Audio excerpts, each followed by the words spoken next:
गंदगी का ठहर मानसर, जैसा कि आपको नज़र आ रहे हैं, ये लारी अड्डा का मरकज़ी इलाका है जहाँ पर ये जो नाले हैं बरसाती जिनको खेड़ा गया था कि हमने और दोबारा उसको तामीर तोसी नहीं की गई और उसके खुले नाले में दुकानदारों ने सारा कचरा गंद इसमें डाल दिया और इसको ज़िंदगियों के लिए संगीन ख़तरा पैदा कर दिया गया है।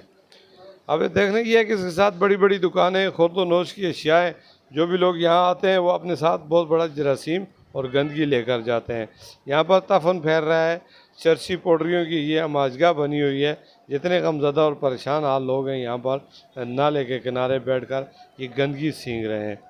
अब गुज़श्ता रोज़ यहाँ पर एसी ने ऑपरेशन किया, असिस्टेंट कमिश्नर मानसरा ने इस इलाके को गंदगी से, तजावज़ात से, थड़ा फरोशों से पाक किया, लेकिन आज उसके नतीजे में, उसके रद्दअमल में क्या हुआ कि उन लोगों ने दोबारा उस मकाम पर पहले से बढ़कर इस जगह पर कब्ज़ा कर लिया और उन थड़ों की परवाह भी नहीं की जो वो उठाकर कमेटी वाले ले गए थे। अब देखें ये गोश्त है, खुलेआम फ़रोख्त हो रहा है, इसके ऊपर कोई सेफ्टी और तफसी कुछ चीज़ नहीं है।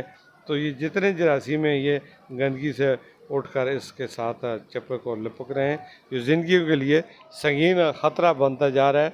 ये सब्ज़ी है और सब्ज़ी की दुकानें हैं बहुत सारी, इसका आधा हिस्सा जो है वो रोड के ऊपर पैदल चलने वालों की रुकावट में इन्होंने नस्ब कर दिया है। और ये सड़क के किनारे गाड़ी अगर खड़ी हो तो उसके खड़े होने के लिए कोई जगह नहीं है। तो ये अलमिया है मानसरा लारी अड्डा का। यहाँ पर इस मुकाम पर गुज़श्ता रोज़ ऑपरेशन हुआ था, लेकिन आज उस ऑपरेशन से बढ़कर यहाँ पे तजावज़ात कर दी गई है। मैं मीर अब्दुल गुलजार और आप देख रहे हैं DMM न्यूज़।